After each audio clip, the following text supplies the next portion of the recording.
பாம்பன் ஸ்ரீமத் குமரகுருதாச சுவாமிகளுடைய திருவடிகளை வணங்கிக் கொண்டு அவர் அருள் பெற்ற சுப்பிரமணியதாசர் உள்ளிட்ட அடியார் பெருமக்களாகிய உங்கள் அனைவர் திருவடிகளையும் வணங்கிக் கொண்டு இன்றைய நாள் சிந்தனையை தொடங்குகின்றேன்.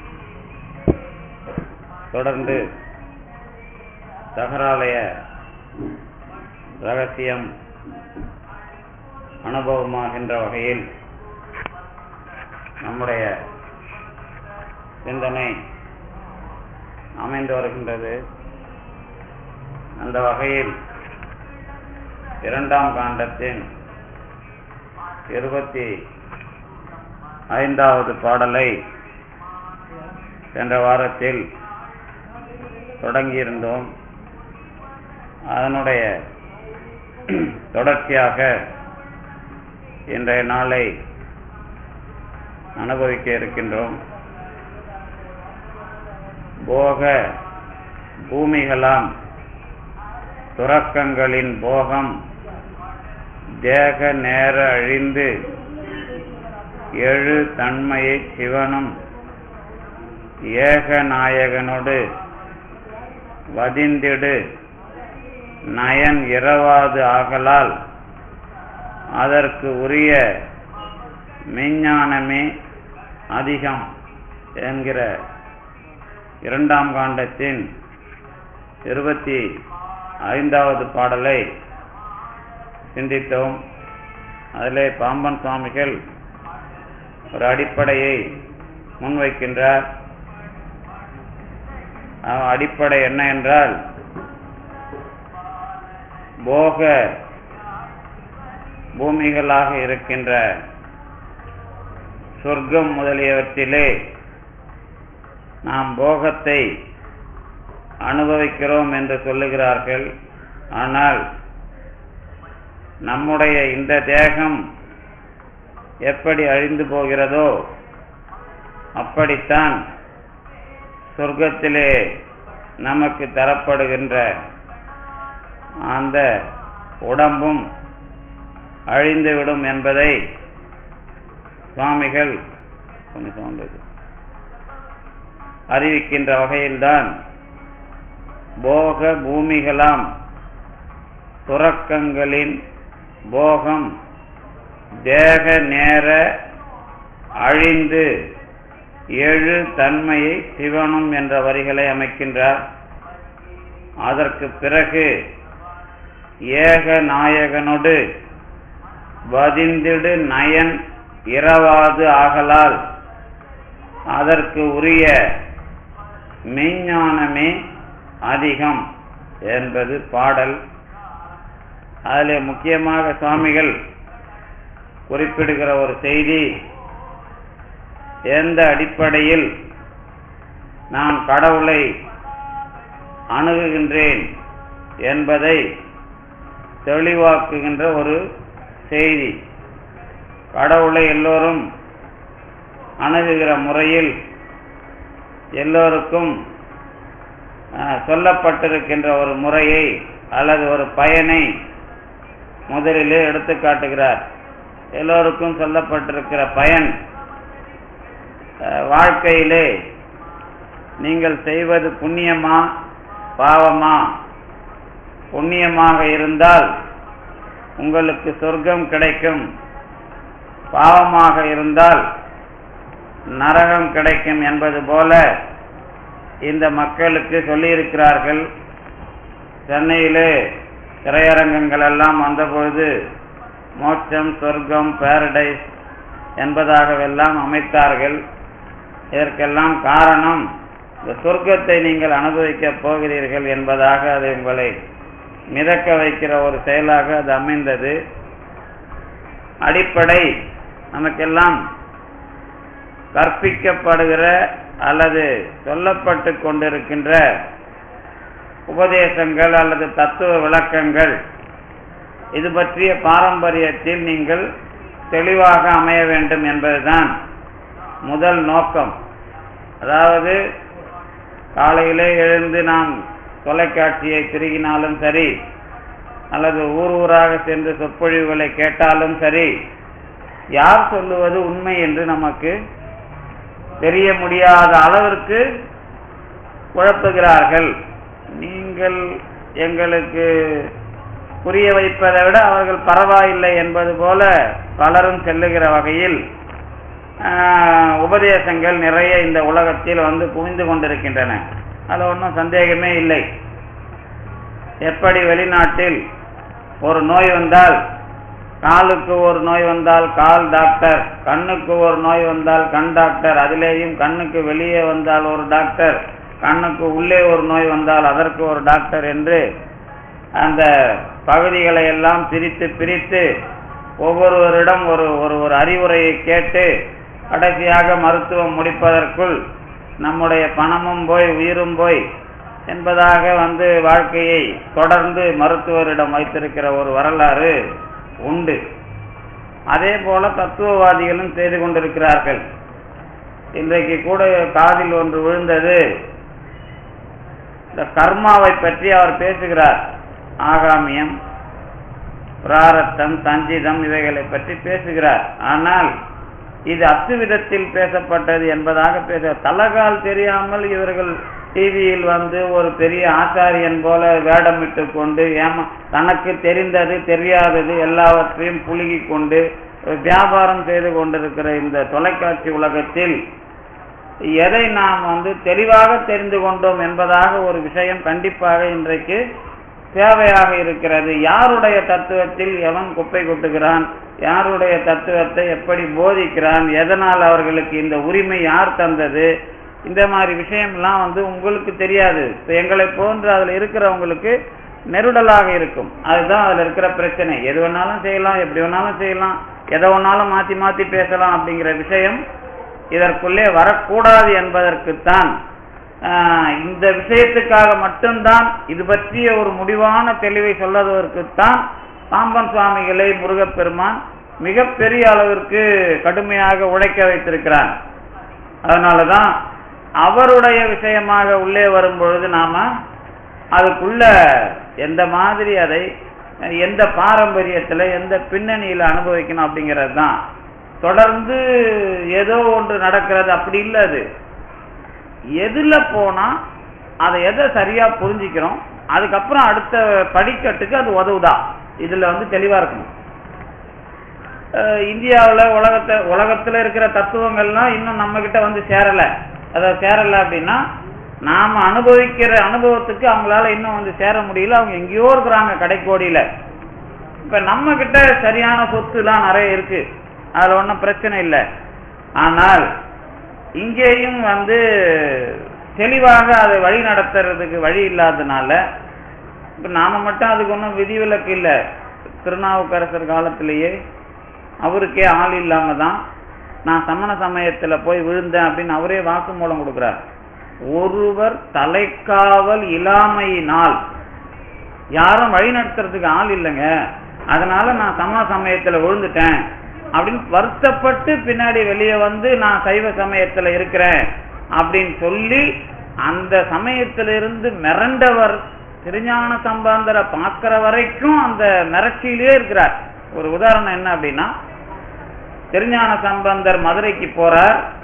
மதுரைக்கு போறதுக்கு முன்னாடி வேதாரண்யத்துல 2 பேரும் சந்திச்சுக்கிற அந்த நிகழ்ச்சிக்குள்ள அந்த வேதாரண்யம் அதுக்கு பக்கத்துல இருக்கிற திருவாய்மூர் இந்த 2 நிகழ்ச்சி நடக்குது. இந்த 2 நிகழ்ச்சிக்கு நடுவுல தான் மதுரையிலிருந்து அனுப்பின மங்கையர்க்கரசியாரும் குலச்சிறையாரும் அனுப்பின ஆளுங்க வந்து சேர்றாங்க. திருஞான சம்பந்தரை பார்க்குறாங்க.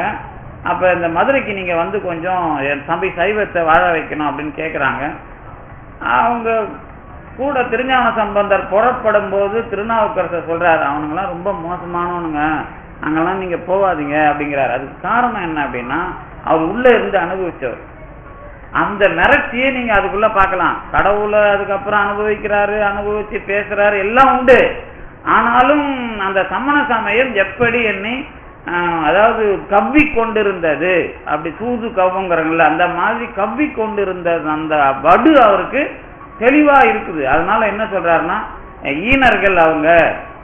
உடனே அவர் தான் சொல்லுவார், திருஞான சம்பந்தர் சொல்லியதை வச்சுதான் நாம் அதை புரிஞ்சுக்கிறோம்.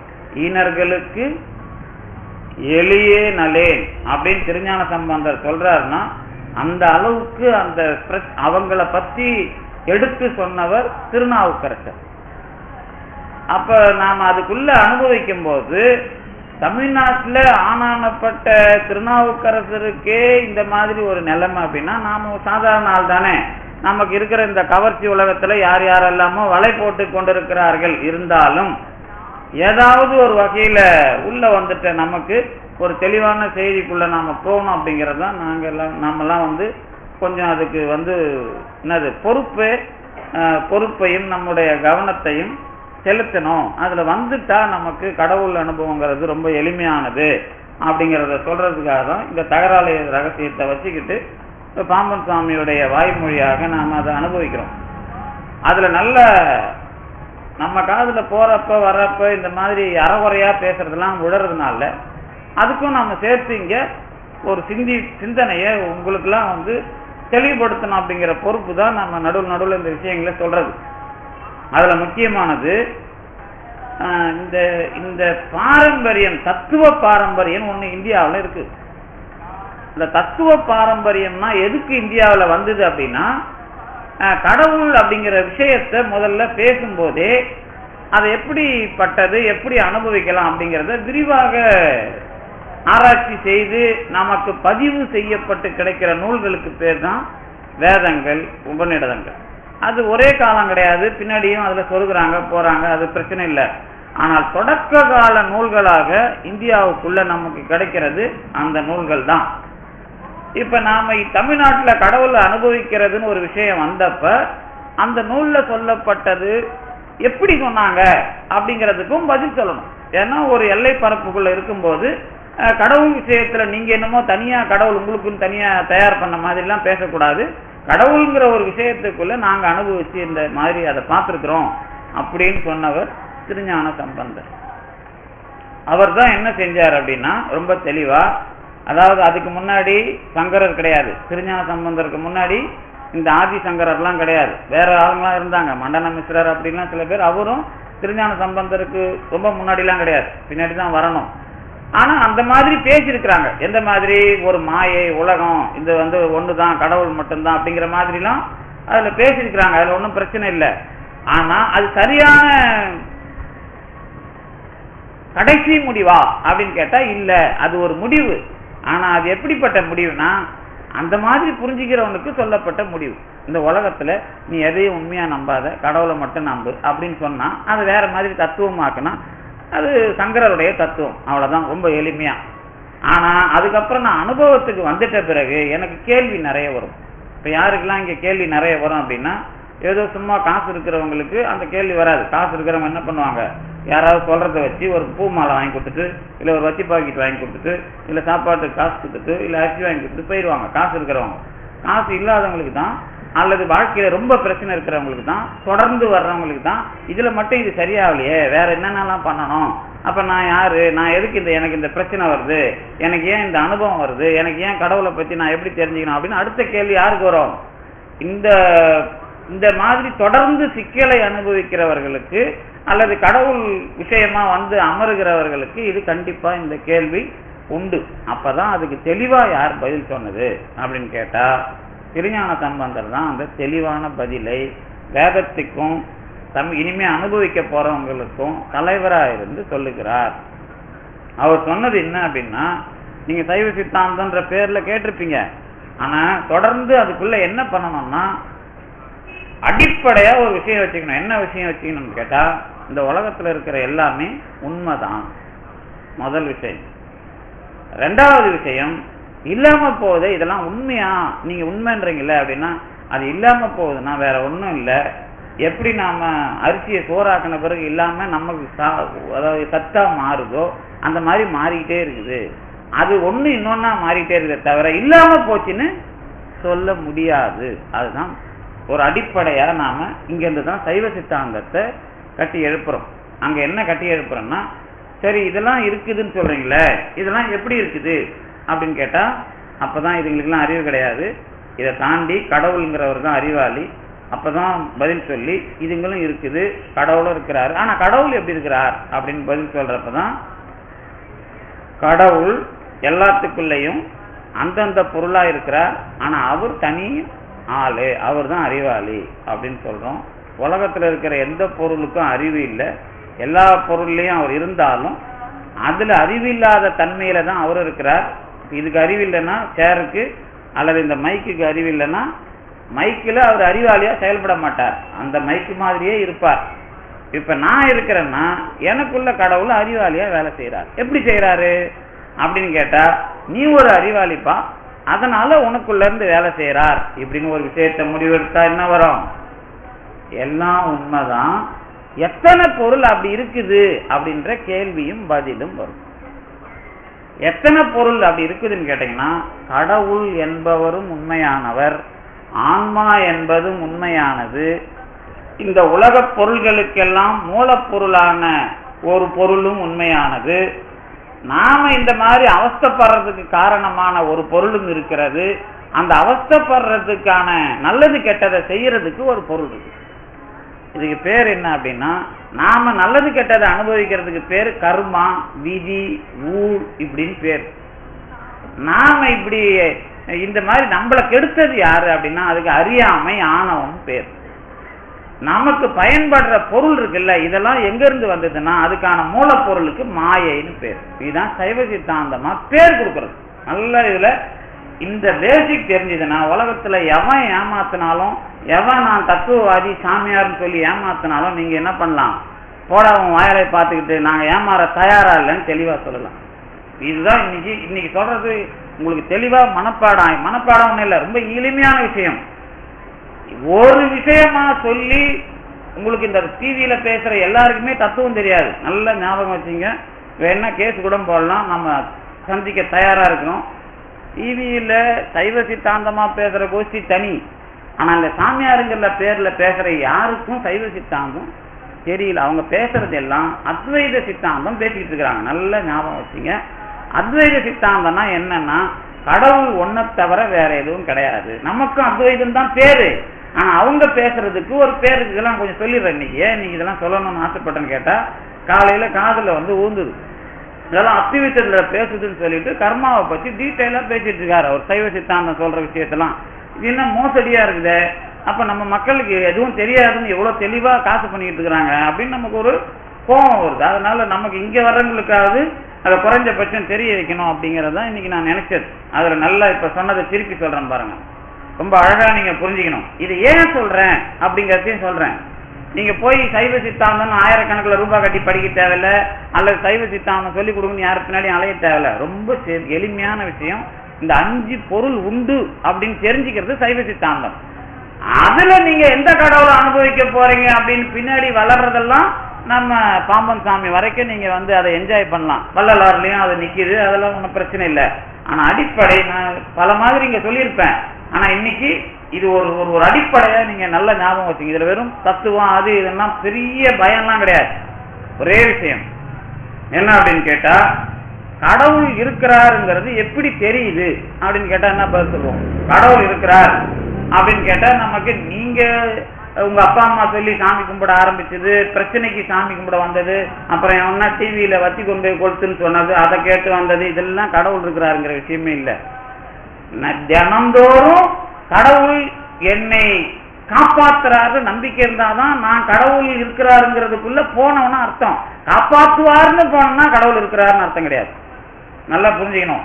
காப்பாற்றுவாரு அவர் இருக்கிறாருன்னு சொல்லிட்டு போனீங்கன்னா உங்களுக்கு அதுக்கும் சம்பந்தம் இல்லை. ஆனா காப்பாற்றிக்கிட்டு இருக்கிறார் அப்படின்னு யார் சொல்ல வர்றீங்களோ அவங்களாலதான் கடவுளை சொல்ல முடியும். அப்ப அவங்க யார் அப்படின்னு கேட்டா, ஏதாவது ஒரு சிக்கலை வாழ்க்கையில் எதிர்கொண்டிருப்பவர்கள்.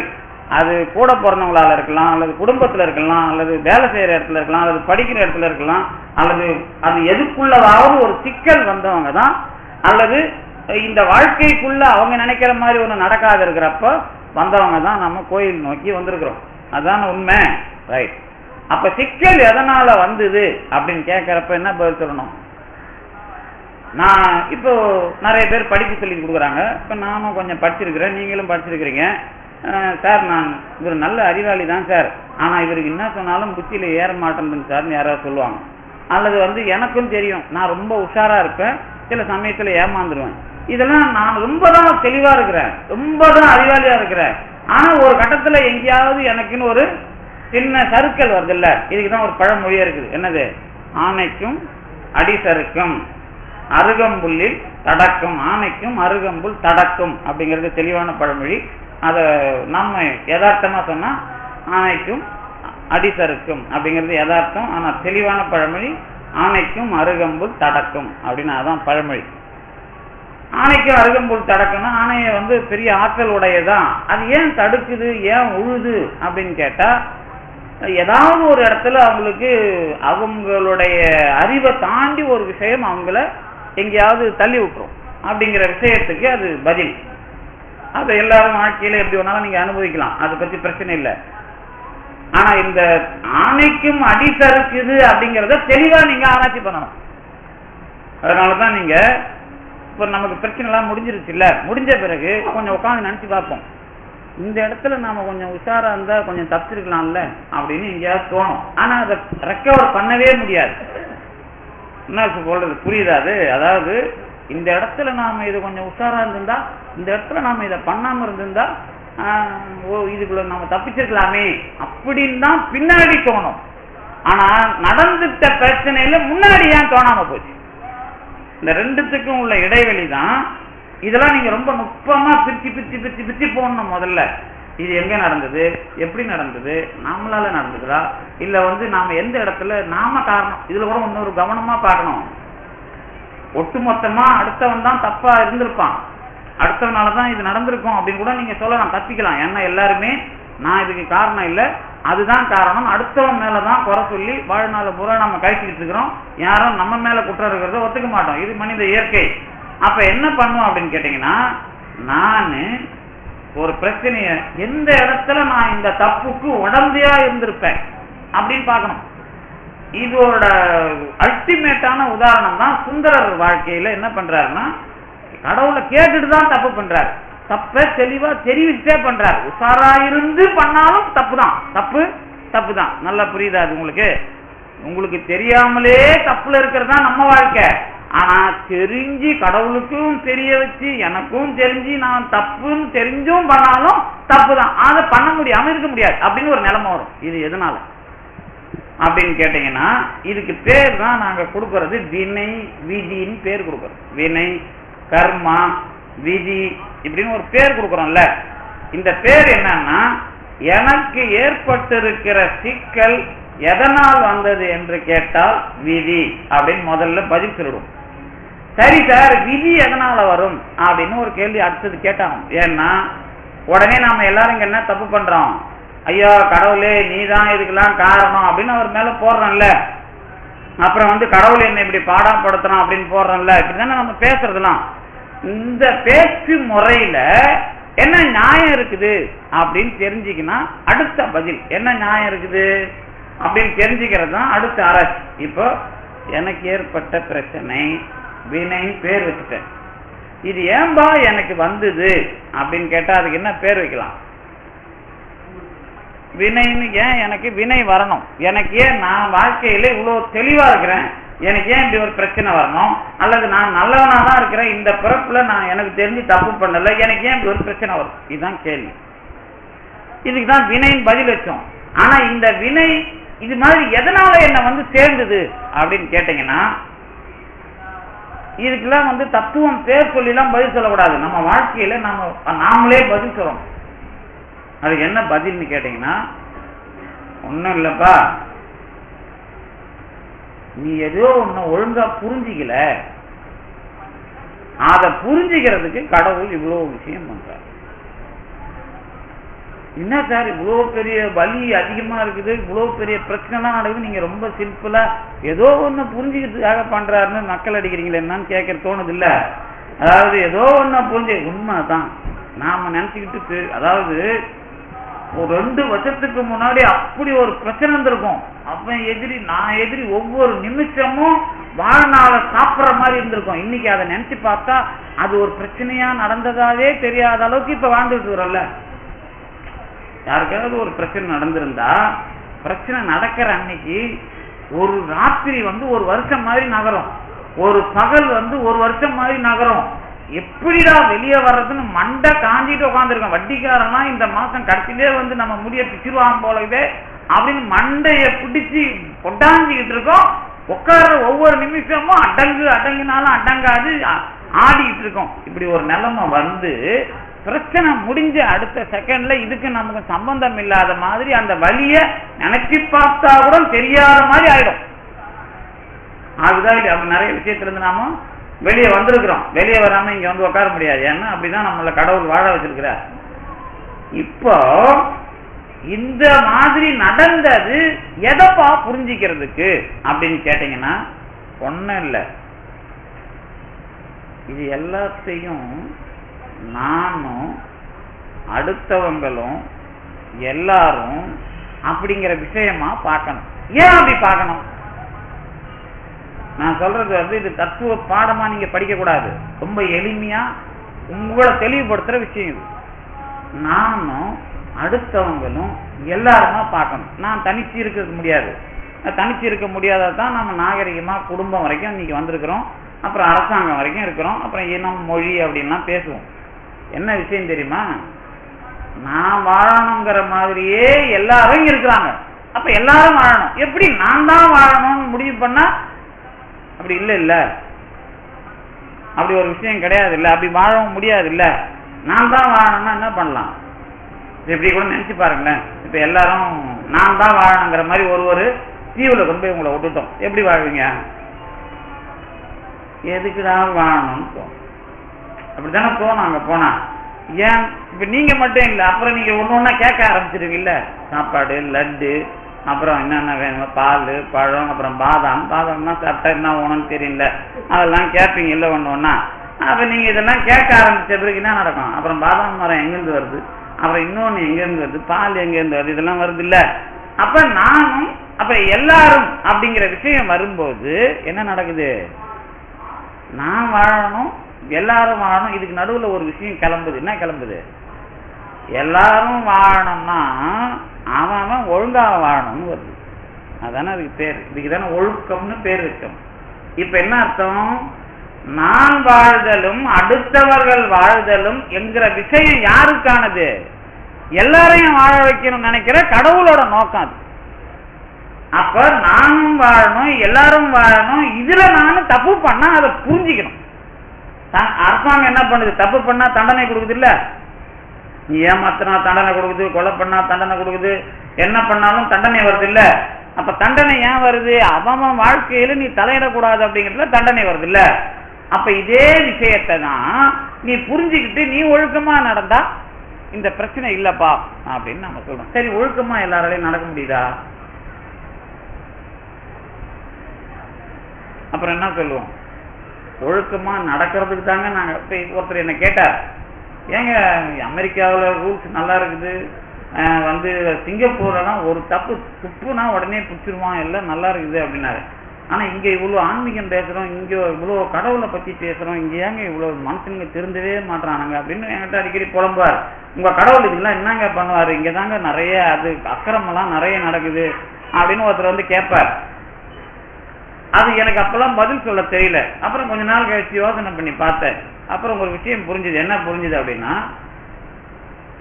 சட்டமும் இருக்கணும், ஆனா சட்டம் உங்களை திருத்திக்கிட்டு இருக்க கூடாது. புரியுதா விஷயம்? சிங்கப்பூர்ல நீ சட்டம் வரும்னு அவன் தப்பு செய்யாம இருக்கிறான். சட்டம் தப்பு செய்யறவனை தண்டிக்கும், ஆனா சட்டம் தான் தண்டிக்கும். நீங்க இருந்துட்டு இருக்க கூடாது, நீங்களா திருந்தணும். இந்த ரெண்டுத்துக்கும் உள்ள இடைவெளி தான் இந்தியா. ஏன் அப்படின்னு கேட்டீங்கன்னா, நானே இந்த தப்ப பண்ணக்கூடாது அப்படிங்கிறத என் மனம் அதை வந்து மதிப்பீடு செய்யுமானால், அப்ப கடவுளும் என்கிற விஷயத்தில் அவன் தான் என்னை கண்காணிக்கிறான், சட்டம் எனக்கு தூசு அப்படிங்கிற ஒரு ஒழுக்கம் வேலை செய்யும். அங்கதான் நாமார்க்கும் குடியல்லோம் நமனை அஞ்சோம்லாம் வேலை செய்யும். அப்ப இந்தியாவுக்கு சட்டம் ஒண்ணு இருந்துட்டு போகுது, அதை பத்தி நம்ம கவலை இல்லை. ஆன்மீக பூமிங்கிறதுனால அந்தந்த மனிதனும் தன்னுடைய ஒழுக்கத்தில் தலை நிற்கணும். அப்ப அப்படி இல்லை அப்படின்னாதான் இங்க தண்டனைய கடவுள் கொஞ்சம் அதிகமா டைட் பண்றான். உங்களுக்கு புரியுதா? அங்கெல்லாம் பிரச்சனைன்னா முதியோர் இல்லத்துல கொண்டு விட்டுடலாம், ஹாஸ்பிட்டல்ல கொண்டு விட்டுடலாம். ஆனா இங்கெல்லாம் பிரச்சனைனா நீயே வச்சுக்கிட்டு அவஸ்தைப்படணும். இப்ப சட்டத்தை மாற்றி கொடுக்கலாம் நிறைய ட்ரை பண்றாங்க. இப்ப ஊனமுற்ற குழந்தைகளையோ அல்லது முதியோர்களையோ அல்லது மனநிலை பாதிக்கப்பட்டவர்களையோ எப்படியாவது ஏதாவது பண்ணணும்னு பார்த்துட்டு இருக்காங்க. அது நீ அதுக்குள்ள வருத்தப்பட்டு அதுக்குள்ள நீ என்ன கத்துக்கணுமோ அதை கத்துக்கணும். அதை கத்துக்கல அப்படின்னு சொன்னா உன்னுடைய இந்த மண்ணுல உன்னுடைய பிறப்பு விடுதலைக்காக கடவுள் இந்த மண்ணுல பிறக்க வச்சா அப்படிங்கிறது வீணாயிடும். அதாவது சீர்திறந்துள்ள இமய ஓங்கலின் பாடுறாருல பாம்பன் சாமி, இந்த இமயமலை சார்ந்த தமிழ் இந்தியாவுல தமிழ்நாட்டுல பிறந்துட்டான் அப்படின்னு சொன்னா அவனுக்கு என்ன தகுதி? கடவுளுக்கு பக்கத்து ஊருக்கு வந்துட்டான்னு அர்த்தம். கடவுளை போய் சேர்ற அந்த இடத்துக்கு பக்கத்து ஊர்ல வந்துட்டான். அதனாலதான் உலகத்துல 1000 கோயில் இருந்தாலும் திருவாரூருக்கு மூலட்டானம் பேரு. மூலட்டானம்னா என்னன்னா எல்லா கோயிலுக்கும் அதான் மூலஸ்தானம். ஒவ்வொரு கோயிலையும் மூலஸ்தானம் இருக்கும். ஆனா திருவாரூர் எல்லா கோயிலுக்கும் உலகத்துல இருக்கிற எல்லா கோயிலுக்கும் அதான் மூலஸ்தானம். அதனால அந்த கோயிலுக்கு பேரு திரு மூலட்டானம் பேரு. நீங்க என்ன பண்ணணும் அப்படின்னு கேட்டா இந்த விதிங்கிறத வச்சு நான் என்னத்தை புரிஞ்சிக்கணும் கடவுள் படைச்சான்னு இப்ப சொன்னல பல மாதிரி பல தடவை உதாரணம் சொல்லிக்கிறான். ஒண்ணும் இல்ல, ஒருத்தன் ஒரு தப்பு பண்றான், போன பிறப்புல தப்பு பண்ணிட்டான். அதை பாம்பன் சாமி இன்னும் தெளிவா பின்னாடிலாம் எழுதுறார். அது வரும்போது நல்லா புரியும். ஆசைகள்ல ஏதோ ஒரு ஆசையில தப்பு பண்ணிட்டான், ஏதோ ஒரு ஆசையில தப்பு பண்ணிட்டான். இந்த தப்பு பண்ணிட்டவனுக்கு பாடம் கத்து கொடுக்கணும். இப்ப நீங்க நினைக்கிறீங்கல்ல, இப்ப தப்பு பண்ணிட்டவனுக்கு எல்லாம் பாடம் கத்து கொடுக்குறீங்கல்ல, இப்ப தப்பு பண்ணிட்டவனுக்கு பாடம் கத்து கொடுக்குறீங்க அப்படின்னா முதல்ல அது தப்புன்னு முடிவு பண்ணணும். அதுக்கப்புறம் தான் பாடம் கத்து கொடுக்கணும். இந்த பாடம் கத்து கொடுக்கறதுல என்ன அப்படின்னு கேட்டீங்கன்னா என்ன தப்பு பண்ணானோ அதுக்கு பாடம் கத்து கொடுக்கணும். அது எப்படி கத்து கொடுப்பீங்க அப்படின்னா என்ன? இப்ப தவறு செய்தவனை ஜெயில போட்டு அவன் அதை உணர வைக்கிறது, இது ஒரு முறை. இதானே நம்ம தண்டனைக்கு நாம் எடுக்கிற முறை. அதே மாதிரி கடவுள் என்ன பண்ணுவார்னா போன பிறப்புல இவன் இவ்வளோ வீட்டுல திருடி இருக்கிறான் அல்லது கொள்ளை அடிச்சு பணக்காரனா இருந்திருக்கிறான், இவ்வளவு பேரை ஏமாத்தி பணக்காரனா இருந்திருக்கிறான். இப்ப அது தப்புன்னு அவனுக்கு புரிய வைக்கணும். அந்த புரிய வைக்கிறதுக்கு நான் சொல்ற முறை மட்டும் கடவுள் கையாள மாட்டான். இப்ப நான் 2 முறை சொல்லுவேன். ஒண்ணு, பணத்தை கொடுத்து அவனுக்கு நோயை கொடுத்து அது மேல படுத்து புரண்டாலும் அவனை புலம்ப விடுறதுன்னு பண்ணிடுவான். உங்களுக்கு தெரியும், நான் அனுபவிக்கிறதுனால நான் எடுத்த புள்ளியை அனுபவிக்க கூடாதுன்னு என்ன பண்ணாங்கன்னா உங்களுக்கு வரலாறு இப்ப பேப்பர்ல படிச்சிருக்கீங்க. இது மாதிரி பண்ணி விட்டுருவான். 2வது இன்னொன்னு என்ன பண்ணுவான், பணத்துக்காகவே தினம் கடவுள் வரைக்கும் புலம்ப விட்டுருவான். நல்லா புரியுதா? அது ஒரு 2 மெத்தடாலஜி தான் என்னால சொல்ல முடியுது. ஆனா அவன் என்ன மனநிலையோட அந்த அயோக்கியத்தனத்தை பண்ணானோ அந்த மனநிலை நுட்பம் கடவுளுக்கு தெரியும். அது உள்ளே இருக்கிறான் அல்ல அவன். அத எப்படின்னா சொரண்டி அதாவது பிளேடு போட்டு மிளகாத்தூளை வச்சு பத்தம் போடுற வேலை கடவுளுக்கு தெரியும்.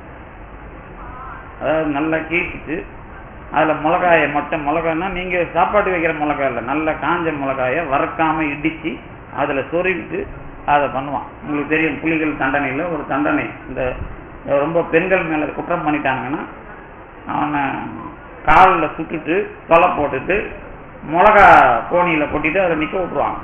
இது தண்டனை, அவர்கள் தண்டனையில். அதுக்கு இதுக்கு மேல அவன் பொம்பளைங்கிட்ட தப்பு பண்ணக்கூடாது அப்படின்னு புலிகள் பண்ணுவாங்க. அது ஒரு வரலாறு. அந்த மாதிரி கடவுள், இது நீங்க மிளகா போடுற விஷயம் இல்ல, எல்லாம் பக்கத்துல இருக்கும். இந்த மாதிரி காயம் வராது, அது இல்லை. இது அந்த மாதிரி மன ரீதியா அது கிருன்னு கிரைண்டரை விட்டு அரைக்கிற மாதிரி உங்களை புலம்ப விடுறது இந்த வேலை நடக்கும். ஆனா அதுல ரொம்ப கவனமா இருப்பான். இவனை சாவடிக்க மாட்டான், நல்லா பாத்துக்கணும். அதுல இறந்து போகவும் விட மாட்டான். அவனை நிக்க வச்சு அடிக்கிறதுனா இது கடவுள் தண்ணி ஊத்தி அடிப்பான். இதுதான் கடவுள் பண்ற வேலையே.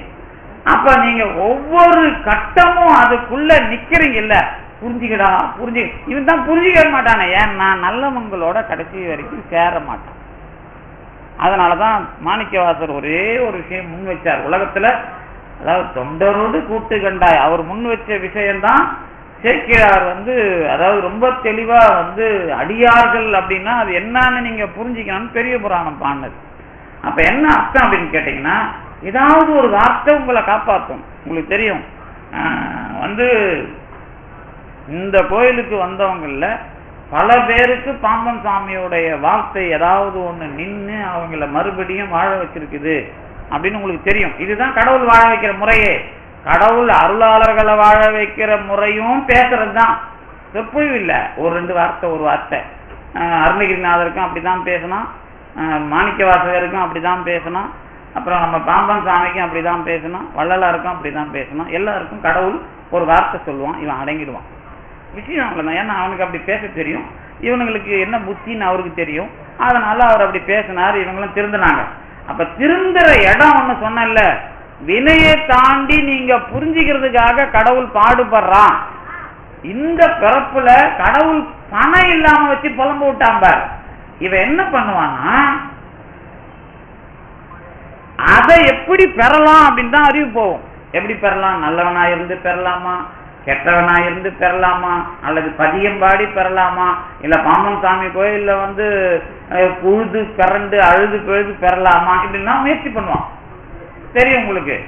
அப்ப முயற்சி, அதாவது திருஞான சம்பந்தர் பதிகத்தை எங்க பாடினா பணம் கிடைக்கும்?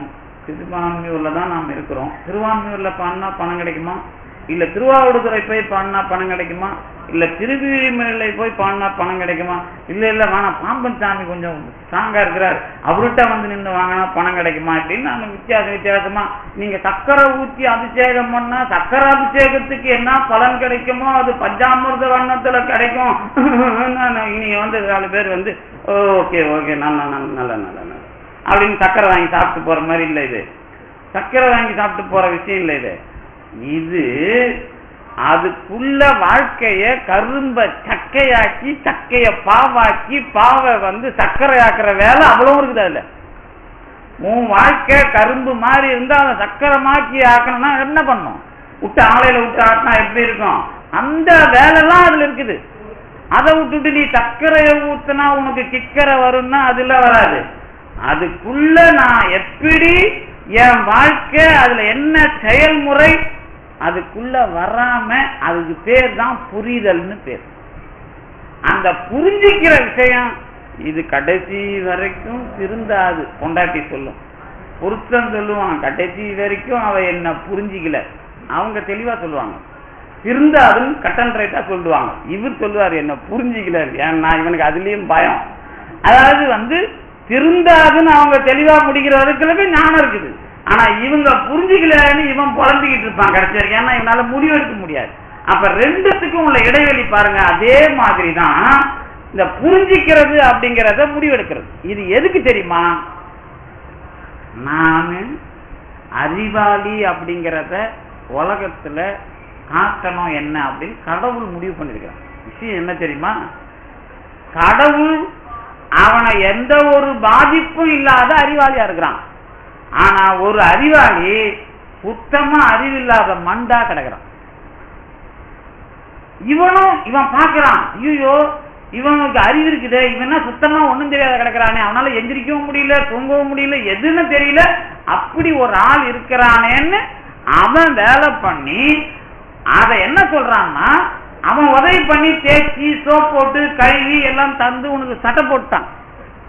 நீ என்ன பண்ற? போய் சேத்துல அதை தோச்சு கொடுறானா? தோச்சு கொடுக்க மாட்டான். நீ ஏத்தோடுறாக்கண்ணா, நீ தப்பும் வேணாம், அப்புறம் என்னது அது நம்ம போடுறாங்களே ஆளாவும் வேணாம், ஆட்டுக்கடாவும் வேணாம், அது ஏதாவது நீ போட்டுக்கோ, அதை பத்தி பிரச்சனை இல்லை, என்ன போகணுமோ அதை போட்டுக்கோ. ஆனா உனக்கு வெள்ளை சட்டையா கொடுத்துட்டேன். எப்ப கொடுத்தான் வெள்ளை சட்டைய? எப்ப கொடுத்தான் ஞாபகம் இருக்கா? எங்க சார் நாங்கள் வெள்ளைச்சாட்டியை ஒழுங்கா போட்டோம், எங்கள் வீட்டு அம்மாவுக்கு தான் தெரியும், அதை பற்றிலாம் சொல்லக்கூடாது. நீங்கள் கொடுக்கும்போதே அம்மா நான் டீ குடித்தேன், இந்த இடத்துல அழுக்கு இருக்கும் பாருன்னு சொல்லி கொடுத்தாதான் அந்த அழுக்கு அவங்க எடுப்பாங்க. நீ ரொம்ப கட்டி போட்டு ராஜா மாதிரி வந்தால் எங்கே அழுக்குதுன்னு அவங்களுக்கு எப்படி தெரியும்? 10 துணியில் போட்டு ஆட்டி எடுத்து கொடுத்தா இன்னும் அழுக்கு போகிற நொட்டினா என்ன அர்த்தம்? அழுக்கு உழுந்த இடத்த உனக்கு தெரிஞ்சு நீ சொன்னாதான் அழுக்கு அவங்களால எடுக்க முடியும். அப்ப அந்த மாதிரி என்ன பண்றான் அப்படின்னு கேட்டீங்கன்னா, வெள்ளை சட்டை ஆக்கினது மிருகம் வரைக்கும் நம்மளை படைச்சி வெள்ளை சட்டை ஆக்கி கொடுக்குறான். அதுதான் உண்மை. அதாவது புல்லு பூண்டு தொடங்கி மிருகம் வரைக்கும் ஆக்கணும். இதுல கடவுளுக்கு கண்ணு தெரியல. என்னன்னா அங்க புண்ணிய பாவம்லாம் பார்க்க மாட்டான். சொற்பொழிவு நடந்துகிட்டே இருக்கு, என்ன நடக்குதுன்னே தெரியாது, வராங்கல்ல. அந்த மாதிரி கடவுள் ஊர்ல என்ன நடக்குதுங்கிறதே கவலை. எனக்கும் சாமிக்கும் என்ன சம்பந்தம் இருக்கிறது நான் அப்படின்னு போறதுங்கிறது, எனக்கும் என்னுடைய வேலைக்கும் நான் பாட்டு போறதுக்கும் பூ போறதுக்கும் சாப்பிட்றதுக்குமா பிறந்திருக்கிறேன்னா, இதை தாண்டி இங்க என்ன நடக்குது, இதுக்கு என்ன சம்பந்தம், ஒரு விஷயமும் கிடையாது. ஆனா நான் என் வேலையை பார்க்கிறேன். இந்த வேலை தான் கடவுள். இதுலயும் என்ன புரிஞ்சு நடக்குதியா இங்க அப்படின்னு புரிஞ்சுக்கிறானா இவன் அப்படின்னு தான் அவன் படாத பாடு தலையில போட்டு அடிச்சுக்கின்னு பண்றதுதான் இந்த ஆணவத்திலிருந்து நீக்கிறது, புரிஞ்சிக்கிறதுன்னு பேர். இப்ப அந்த சைட்ல இருந்து சொல்லிட்டேன்ல, இப்ப இந்த பக்கத்துல இருந்து சொல்றேன் பாரு. ஆணவம் ஒண்ணு ஏன் சார் நீங்க பேர் வச்சுட்டு அதை வச்சு பதில் சொல்றீங்க? ஆணவம் பேர் வைக்காம சொல்லுங்க சார்னு நீங்க கேட்டீங்கன்னா அதுக்கு பதில் இருக்குது. என்ன தெரியுமா? இங்க நிறைய முறை சொல்லியிருக்கிறேன், நமக்கு கண்ணு காது மூக்கு நாக்கு எல்லாம் இருக்குது, அதுக்கு என்ன கிடையாது, அறிவு கிடையாது. அதனாலதான் இங்க என்ன நடந்தாலும் அது காதுக்கு கேட்காது. நீ என்ன பேசுறியோ அதுதான் உங்களுக்கு பேச்ச பேசினே போகலாம். இப்போ இன்னைக்கு கூட கூப்பிட்டான் நம்ம சொற்பொழிவு நம்ம 20 ஆண்டு கால இரட்டையர்கள், அதாவது இவர் மூர்த்தியும் அறிவு என்ன பண்றாங்க அப்படின்னா, 20 வருஷமா எங்கெல்லாம் கோயில் கிடைக்குதோ அங்கெல்லாம் குமாரஸ்தவம் கல்வெட்டு போடுறாங்க. குமாரஸ்தவம் தானே? ஆமா அதானே, ரைட். குமாரஸ்தவம் கல்வெட்டு ஓம் சண்முக பதையன்னு ஆரம்பிக்குது இல்லை, அந்த கல்வெட்டை போடுறாங்க. இந்த கல்வெட்டு போடுறதுக்கு அவங்க எங்கேயாவது எப்படியாவது அதுதான் நோக்கம். அவங்க என்ன பண்ணுவாங்க, வருஷத்துக்கு ஒரு ஏரியாவை தான் பிடிச்சி கல்வெட்டு போட முடியும். அதுக்கு மேலே கொஞ்சம் இப்போ இது சாமி விஷயம்னா இங்கே கொஞ்சம் இப்படி இருக்கணும் அப்படி இருக்கணும்னு அவங்க சொல்லி கொடுக்கறதுக்கு வாய்ப்பு கிடையாது. ஏன் தெரியுமா? இதுக்கு நேரம் இல்லை. ஏன்னா அவங்க எடுத்துக்கிட்ட வேலையை அவங்க பார்க்க முடியும். ஆனா இப்ப இங்க ஒரு விஷயம் நடக்குதுன்னு வச்சுங்களேன், இப்ப இங்க என்ன சார் வழிபாட்டு இடத்துல நீங்க ஒரு கவுத்தை கட்டிட்டு நாங்க ஏதோ சாமி கும்பிட வந்தா நீங்க எங்களுக்கு டிஸ்டர்பா நாங்க உங்களுக்கு டிஸ்டர்பா அப்படின்னு அவங்க கேட்பாங்கல்ல. இதை கேட்கறதுக்கு உரிமை இருக்குது இல்ல? இல்லைங்க, இது அப்படி இல்லைங்க, இது சாமி 6666 பாட்டு, அதுக்கப்புறம் வியாக்கியானம், இதெல்லாம் ரொம்ப எழுதிருக்கிறாருங்க. இதெல்லாம் அவர் வெறும் சமாதியில நீங்கெல்லாம் என்கிட்ட கும்பிட்டுட்டு உங்கள்ட்ட கொண்டாந்து கொளுத்திட்டு எந்தெல்லாம் புடிங்கின்னு போறதுக்கு வராதிங்க அப்படின்னு சொல்றாருங்க. இல்லைங்க, அதுக்கு நீங்க வாங்க, அதை பற்றி பிரச்சனை இல்லை. அதுக்கப்புறம் அவர் என்ன சொல்றாருன்னு தெரிஞ்சிக்காம நீங்க வந்துட்டு போனீங்கன்னா அது வேலைக்கு ஆகாதுங்க. அது அவர் வாங்கிட்டு போங்க, அதை பத்திலாம் ஒன்றும் பிரச்சனை இல்லை. ஆனா அவரு என்னத்துக்கு வந்திருக்கிறாருன்னு தெரியாம வாங்கிட்டு போலான்னு வரீங்களே, இது என்னங்க வேலை அப்படின்னு கேட்டா கொஞ்சம் கோவம் வருமா வராது? இது ஒன்றும் நம்ம கவர்மெண்ட் பட்டா கிடையாது இல்லை. இது பாம்பன் சாமியோ ஒரு பட்டா போட்டு அதை வாங்கி வச்சு நம்மளை கொண்டாந்து நீங்கள் வைங்கப்பா முருகன் சொல்லிட்டு தான் அப்படின்னு கூட கிறிஸ்டினை வேற கூட்டாந்து வச்சுக்கின்னு அவர் வேலை பார்க்குறாருன்னா அப்போ அவருக்கும் அவர் எழுதுறதுக்கும் சம்மந்தமே இல்லை. நாங்கள் தனியாக தான் வருவோம், வாங்கி போவோம், நீ யாரா கேட்குதுன்னா அப்பதான் நம்ம என்ன சொல்றோம், இல்லப்பா பாம்பன் சாமி விஷயம்னு ஒண்ணு இருக்குது, அதை நீ தெரிஞ்சுக்கிறது தான் தப்பு இல்லாத வேலை அப்படின்னு ஒரு விஷயம் சொல்றோம்ல. அதை சொல்லும் போதுதான் புரிஞ்சிக்கிறதுன்னு வருது இல்ல. ஏன்பா இதை புரிஞ்சுக்கணும், நான் தான் கேட்டா கொடுக்குறாரு அப்படின்னா இல்ல இல்ல நீ கேட்டா வாங்கிப்போ, அதை பத்தி எங்களுக்கு ஒன்றும் பிரச்சனை இல்லை. இதுக்குள்ள நான் கேட்டா கொடுக்கறதுக்கும் நான் எதை கேட்டு வாங்கினங்கிறதுக்கும் யாரு அதுக்கு அத்தாரிட்டியா அல்லது அதிகாரம் கொடுக்கறது அப்படின்னு வர்றப்பதான் நான் எந்த அளவுக்கு புரிஞ்சுக்கினேன் அப்படிங்கிறது பதில் சொல்லும். வேற எதுவும் அதிகாரம் கிடையாது, எதுவுமே அதிகாரம் கிடையாது. நான் இப்ப இப்படி வச்சுங்களேன், பாம்பன் சாமிய சண்முக கவசம் படிக்கணும்னு நாங்க எல்லாருக்கும் சொல்லுவோம். ஆனா படிக்காதவங்க ஒருத்தவங்க கூட, இது வரைக்கும் தெரியாதவங்க ஒருத்தவங்க கூட ஒரு தடவை சண்முக கவசம் படிச்சாலும் 6 தடவை சண்முக கவசம் படிச்சாலும் உடனே அவங்க நினைச்சது நடக்குது அப்படின்னு வச்சுங்களேன். நடக்குது, அது உண்மைதான். எப்படிங்க இவ்வளோ நாளாக நாங்கள் படிக்கிறோம், அவங்களுக்கு உடனே இது நடக்குது, எங்களுக்குலாம் நடக்கலை, முட்டி வலிக்குது அப்படின்றாங்கன்னு வச்சுங்களேன். அப்போ சொல்லுவோம், இல்லைங்க அவங்களுக்கு அந்த தகுதி இருக்கிறதுனால, முருகன் அவங்க வழிபடுறதுனால முருகன் என்ன பண்றான், அவங்க மனசுல இதை சொல்றான், நீ சண்முக கோஷம் யாருக்கையாவது வாங்கி படின்றான். அப்ப பாம்பன் சாமி ஆளா வச்சுக்கின்னு தான் அவன் அந்த வைத்தியத்தை பாக்குறான் அப்படின்னு அர்த்தம். அது புரியுதா நான் என்ன சொன்னேன்? இப்பவும் புரியலையா? இப்ப பாம்பன் சாமி, இப்ப நீங்க எல்லாம் வந்து கும்பிடுறது வேற சார். இப்ப சில இடத்துல எனக்கு வரலாறுலாம் வருது இல்ல, அதுல ஒரு இடம் இன்னைக்கு கூட அந்த உதாரணம் சொன்ன என்னன்னா, ஒரு மாடியில ஒருத்தர் இருக்கிறாரு, கீழே ஒருத்தவங்க இருக்கிறாங்க. மாடியில் இருக்கிறவர் தான் பாம்பன் சாமி கோயிலுக்கு வந்து போறவர். கீழே இருக்கிறவங்களுக்கு அதை பத்தி தெரியாது, அவங்களுக்கு கால்வலி. இவரு கால்வலிக்கு சண்முக கோஷம் படிச்சு சரியாயிடுச்சு. அதனால என்ன நினைக்கிறாரு, அந்த அம்மா கால்வலிங்கிறாங்களே நம்ம சண்முக கோஷம் கொடுப்போமா அப்படின்னு நினைக்கிறாரு. ஆனா செய்யல. ஆனா ஒரு நாள் பாம்பன் சாமியை கனவுல வந்து நீ அவங்களுக்கு சண்முக கோஷம் கொடு அப்படிங்கிறார். ஆனா இவருக்கு என்னன்னா, அந்த அம்மா மக பெண், அதனால நாம போய் எப்படி கொடுக்கறது, ஏற்கனவே நம்ம பொண்டாட்டி நம்மள எப்ப சந்தேகப்படும் தெரியாது, ஒரு விஷயத்துக்கு சொல்றேன், அதனால நாம போய் இந்த வேலையை பண்ணணுமா அப்படின்னு அவரு அடக்கி வாசிக்கிறாரு. அதுக்கப்புறம் இவர் வெளியே ஒரு நாளைக்கு வரும்போது அந்த அம்மா, சார் இந்த பாம்பன் சாமி சண்முக கோஷம் தான் கொடுக்கணும்னு அவங்க கேட்கறாங்க. இது ரெண்டும் நடந்தது. அதுக்கப்புறம் அவங்க படிக்கிறாங்க, சரியாகுது, இவருக்கு சரியாகுது, இதுல பிரச்சனை இல்லை. இது எப்படி புரிஞ்சுக்கிறது அப்படின்னா, ஏதோ இது மகிமை சொல்ற விஷயம் இல்ல, அவங்களுக்கு தெரியாதவங்களுக்கும் அதை வைத்தியமாக்குறதுக்கு இதை யார் சொல்லுவா? அவங்களுக்கும் ஒரு விஷயமா மனசுல வருது இல்ல, எப்படி வரும்? அப்பதான் நீங்க கடவுள் விஷயத்துக்குள்ள தெளிவா இருக்கும் போது உங்களுக்கு எது தேவையோ அதை உங்களுக்கும் தோண வச்சு, அதுல யார் சம்பந்தப்பட்டவங்களோ அவங்களையும் செய்ய வச்சு உங்களை ஈடேற்றுவார். அப்ப இதுக்கு எது உதவும் அப்படின்னா, இந்த கடவுள் நிலையில முழுசா கலக்கிற தன்மை இருக்கிற அருளாளர்களால மட்டும்தான் இது முடியும். அப்படி ஒரு ஆளா தான் பாம்பன் சாமியை பாக்குறோம். இதெல்லாம் நம்ம அனுபவிக்கிறது, கேட்கறது, கொடுக்கறது. ஆனா வரலாறுல தத்துவமா பழகணும் பாருங்க, இந்த ஆணவம் பேரிச்சம் பாருங்க, அதை எப்படி புரிஞ்சுக்கிறது? ஏதோ கொடுக்கறாங்க, வாங்குறோம், வாழறோம், இதுல எல்லாம் ஆணவம் புரியாது. ஆணவம் எப்ப தெரியுமா புரிஞ்சுக்கிறீங்க? ஆணவம் அப்படிங்கறது எப்ப புரிஞ்சுக்கணும்னு கேட்டா, இந்த கண்ணு, காது, மூக்கு, நாக்கு எதுக்கும் என்ன செய்யல, அறிவுங்கிறது அதுங்களுக்கே வராது. இந்த கண்ணு, காது, நாக்கு, மூக்கை வச்சு இந்த உடம்புல அறிவாளின் பேர் வாங்குறவனுக்கு பேர் தான் ஆன்மா அல்லது ஆத்மா அல்லது உயிர் அல்லது ஜீவன். இந்த பேர்லாம் அதுதான். இந்த குழப்பக்கூடாது அடிக்கடி, உயிர் எங்க இருக்குது, அப்புறம் அதெல்லாம் என்ன அப்பப்ப கேட்டீங்கன்னா, அதாவது நீங்க கடைசி வரைக்கும் திருந்த மாட்டீங்கன்னு அர்த்தம். உயிர்னு நம்ம உடம்புக்குள்ள அறிவாளின்னு சொல்ற ஆள் தான் உயிர். இந்த உடம்புக்கு அறிவே கிடையாது, எந்த பாட்டுக்கும் கிடையாது, மூளைக்கும் கிடையாது, இதயத்துக்கும் கிடையாது. இதயம் வரைக்கும் மாற்றியாச்சு, இதயம் வரைக்கும் வேற ஆளுத கொண்டாந்து நாம சொல்லிவிட்டோம். உடம்ப மாத்தினா கூட அறிவுங்கிறது வேற அப்படிங்கிறது திருமூலர் வரலாறு படிச்சீங்கன்னா தெரியும். புரியுதா? அப்ப உயிர் தான் அறிவாளி, ஆன்மா தான் அறிவாளி, உள்ளம் தான் அறிவாளி, ஜீவன் தான் அறிவாளி. இது இந்த எல்லா பேரும் உயிருக்கு தான். உயிர், உள்ளம், ஆன்மா, ஜீவன், இப்படி வைக்கிற எல்லா பேரும் ஆன்மாவுக்கு. இது உடம்புல இருக்கிற அறிவு உள்ள பொருள் இது அப்படின்னு நீங்க நல்லா ஞாபகம் வச்சுக்கணும். சிம்பிளா காதுல அல்வா போட்டா அது என்ன சொல்லாது, தித்திப்பா இருந்ததுன்னு காது சொல்லாது. நாக்கில் போடுற அல்வாவுக்கு வாய் தான் அல்வான்னு சொல்லும். புரியுதா? வாய் நாக்கம் ஒண்ணுன்னு சொல்லக்கூடாது. வாயில சுவைக்கிறது ஒண்ணு, பேசுறது ஒண்ணு. பேசுறதுக்கு மூச்சு காத்து தொப்புல இருந்து மேல வரணும். தொப்புல இருந்து மேல வர்ற காத்துக்கு தான் அகரம்னு பேர். அதுதான் வாய் திறக்கிறதுனால அகரம்ங்கிற சொல் வந்துடும். அதுதான் உலகத்தில் இருக்கிற எல்லா எழுத்துக்கும் மூலமான எழுத்துன்னு திருவள்ளுவர் எழுதினது அதுதான். அப்ப என்ன அர்த்தம் அப்படின்னு கேட்டீங்கன்னா, இந்த ஆத்மா இருக்குல்ல, இது அறிவாளின்னு சொல்றீங்க சார், ஆனா கண்ணு இல்லாம அதுக்கு அறிவு வரல. இப்ப கண்ணு இருக்கிறதுனால எதிர்ல இருக்கிற கோழியோட நம்ம விளையாடிட்டு இருக்கோம்னு வச்சுங்களேன், ஆனா காது மட்டும் கேட்டுட்டு இருக்குமா? தனியா கேட்டுட்டு இருக்காது. அப்ப காது ஒழுங்கா இல்லையா, கண்ணு ஒழுங்கா இல்லையா அப்படின்னு கேட்டா, எது ஒழுங்கா இருக்குதுன்னு எனக்கும் தெரியல சார், இதை நான் கண்ட்ரோல் பண்றதா வேணாமான்னு தெரியல.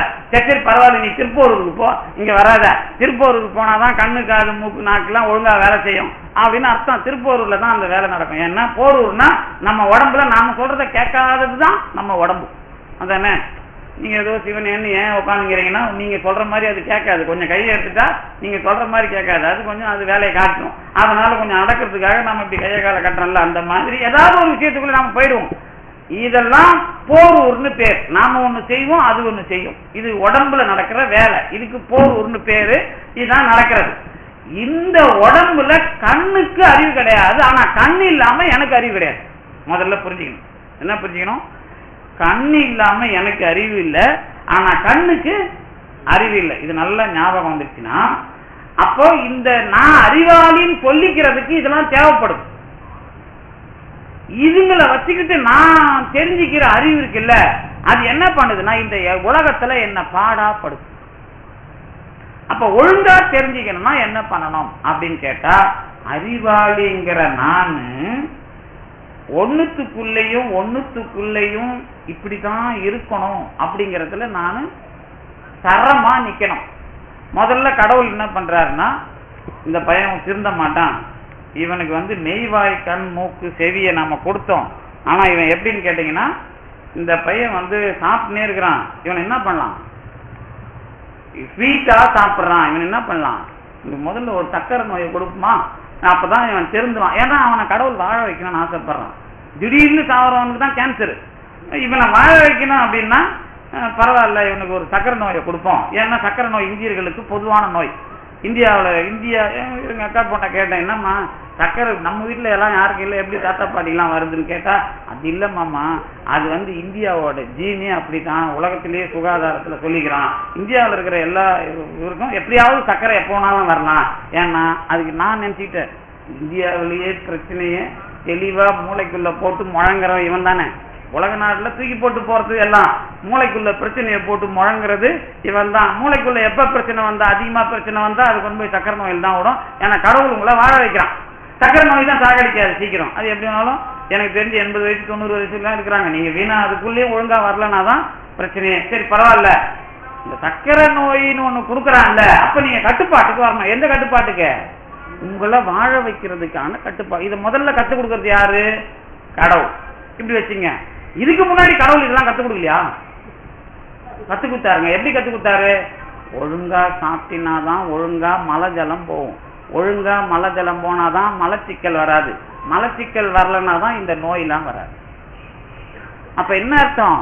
நான் சாப்பிட்றது, கேட்கறது, பேசுறது, அதை சாப்பிட்றது, அதுக்கப்புறம் கேட்கறது, தொட்டுக்கிறது, மோந்துக்கிறது, பார்க்கறது, இதுலெல்லாம் சூடு தேவையில்லாம ஏறக்கூடாது, சூடு இல்லாமையும் போகக்கூடாது.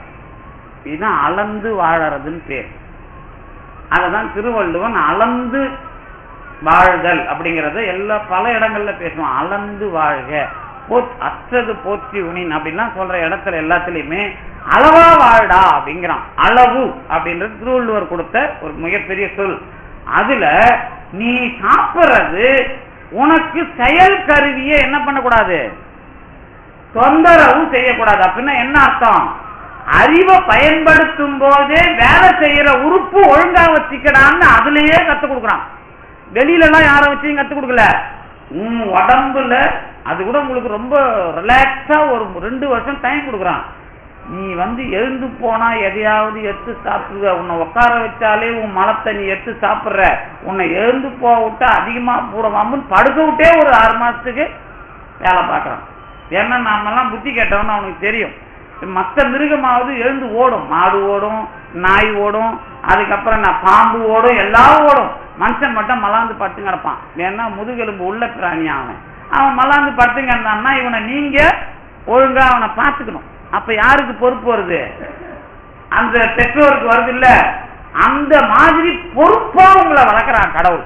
வளர்த்த பிறகுதான் நீ சாப்பிட்டது தாண்டா உன் உடம்ப ஒழுங்கா வச்சுக்கிறது, நீ பார்த்தது தாண்டா உன்னை ஒழுங்கா வச்சுக்கிறது, நீ முகர்ந்தது தாண்டா உன்னை ஒழுங்கா வச்சுக்கிறது, நீ தொட்டுக்கிறது தாண்டா உன்னை ஒழுங்கா வச்சுக்கிறது அப்படின்னு மெய், வாய், கண், மூக்கு, செவி 5 கருவியையும் வாக்கு, வாயி, பாதம், கால், பாணி, கை, அப்புறம் பாயுரு, அப்புறம் அதான் எருவாய், கருவாய், மலஜலம் போறதும் கரு போற வழியும்.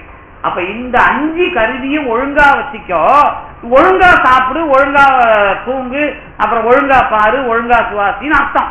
அப்ப கொடுத்த 5ல இந்த 5 ஒழுங்கா வச்சுக்கினாதான் உனக்கு மூளை இருக்குதுன்னு அர்த்தம். இதுதான் அறிவு வேலை செய்யுதுன்னு அர்த்தம். முதல் கட்டம் இதான். அதுக்கப்புறம் என்ன பண்றான்? இதை ஒழுங்கா வச்சிருந்தாலும் நீ என்ன கிடையாது, மரணத்தை இது மூலமா தடுத்துக்க முடியாது. மரணத்தை இது மூலமா தடுக்க முடியாது. அப்ப நீ என்ன பண்ணணும்? கூடுதலா இந்த உடம்ப பாதுகாக்கிறதுக்கு என்ன வழின்னு தேடணும். உடம்பை எப்ப பாதுகாக்க முடியும்? யோகத்துல போனா பாதுகாக்கலாமா, அல்லது போகத்துல போனா பாதுகாக்கலாமா, அல்லது ஆசிட்ல போட்டா பாதுகாக்கலாமா, அல்லது உப்புல போட்டா பாதுகாக்கலாமா, அல்லது எதுல போட்டா பாதுகாக்கலாம்னு உலகத்துல இருக்கிற எல்லாத்தையும் எல்லாரும் போய் பார்த்துட்டான். உலகத்துல எல்லாரும் போய் பார்த்துட்டான். அப்பதான் நான் சாகாம இருக்கிறதுக்கு யோகத்துல போய் இருந்தாலும் பிரயோஜனம் இல்லைன்னு கத்து கொடுத்துட்டான். திருமூலர் வாழ்க்கை பார்த்தீங்கன்னா அதான் உண்மை. யோகத்துல ஒரு 3000 வருஷம் இருந்தாலும் சரி, 5000 வருஷம் இருந்தாலும் சரி, ஒன்னத்துக்கும் பிரயோஜனம் இல்லப்பா. நானும் இருக்கிறேன், அது இருக்குது, எங்க வீட்டுல கல் இருக்குது, மண் இருக்குது, எங்க வீட்டுல இல்ல எங்க வீடுனா என்ன, தமிழ்நாட்டுல ஒரு 1,00,000 வருஷத்துக்கு கல் இருக்குது தெரியுமா உங்களுக்கு? 1,00,000 குறைஞ்சது 1,00,000 வருஷம்னு வச்சுங்களேன். அது எது? திருவக்கரை மரம். திருவக்கரை மரம் கல் மரமாச்சு இல்ல, அந்த மாதிரி நிறைய இருக்குது. அதுல ஒண்ணு நீங்க எஜிப்சியன் இது நம்ம மியூசியத்துக்கு போனீங்கன்னா பார்க்கலாம். அப்ப இதுக்கெல்லாம் இத்தனை வருஷம் ஆகுதுங்கிற மாதிரி திருமூலருக்கும் ஆச்சுன்னா என்ன அர்த்தம்? ஒன்னும் பிரயோஜனம் இல்லைன்னு அர்த்தம். அப்போ உடம்ப வச்சு கடவுளை அனுபவிச்சாதான் இந்த உடம்புங்கிறது மரணம் இல்லாத தன்மைக்கு மாறும் அப்படிங்கிறது பதில். இது நீங்க சொல்றீங்க சார் நல்லா இருக்குது, முன்னாடி சொன்னீங்களா அது மாதிரியே சொல்லுங்க அப்படின்னா, இந்த உடம்புல நான் உடம்ப வச்சுதான் எதை தெரிஞ்சுக்கிறேன்? உடம்ப வச்சுதான் நம்ம எதை தெரிஞ்சுக்கிறோம்? ஒரே விஷயம் தெரிஞ்சுக்கிறோம். எதை தெரிஞ்சுக்கிறோம்? கடைசி வரைக்கும் நல்லா வாழணும் தெரிஞ்சுக்கிறோம். கடைசி வரைக்கும் நல்லா வாழணும் முடிவு பண்ண பிறகுதான் எதை தெரிஞ்சுக்கிறோம்? இந்த உடம்ப விடக்கூடாது, நாம வாழணும்னு தெரிஞ்சுக்கிறோம். அப்ப நல்லா வாழணும்னா எப்படி வாழ முடியும்? தனியா உட்காந்தா முடியுமா? முடியாது. நான் கத்துக்கினாதான் முடியும். இந்த கத்துக்க கத்துக்க நீங்க எது போகுது? கத்துக்க கத்துக்க எது போகுது? படிக்க படிக்க புதுசா நான் படிக்கிறேன்னு ஒரு ஆள் சொல்றான்ல, அதாவது நூல்னா என்ன அப்படின்னு கேட்டா, நீங்க எப்ப படிச்சாலும் என்ன பண்ணணும்? படிக்க படிக்க புது விஷயத்தை அது கொடுக்கணும். அதுக்குதான் நூல்னு பேர். புதியது எப்பவும் கொடுக்கணும் படிக்கிறவனுக்கு. இப்ப நீங்க இன்னைக்கு படிக்கிறேன், நாளைக்கு இப்ப சண்முகவசம் நாம வருஷந்தோறும் தான் படிக்கிறோம்.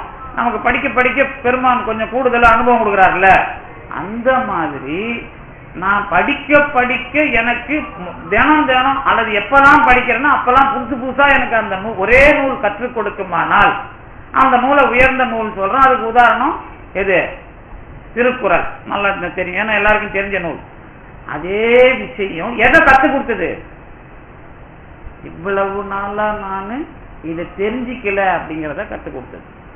இந்த தெரிஞ்சிக்காததை தெரிஞ்சுக்கிட்டேன்னு சொல்றான்ல, தெரிஞ்சிக்காத தெரிஞ்சுக்கிட்டா என்ன அர்த்தம்?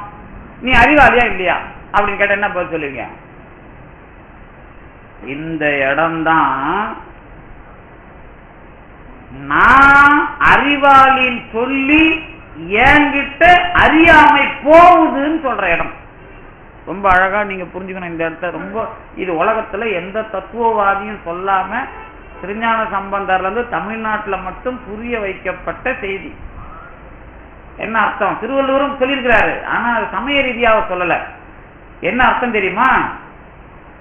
இப்ப உங்ககிட்ட சட்டை இருக்குது, நாளைக்கு துறவி ஆகணும்னா என்ன பண்ணலாம்? சட்டையை கட்டி போட்டு காய் வெட்டி தானே கட்டிக்கணும், வேற வழி கிடையாது இல்ல. துறவி ஆகணும்னா என்ன சார்? இல்ல காய் வெட்டி கட்டிட்டா துறவி ஆயிடுங்களா? இல்ல இல்ல இல்ல, எப்படிதான் சார் சொல்றது உங்ககிட்ட அப்படிங்கிறீங்களா? சரி பரவாயில்ல.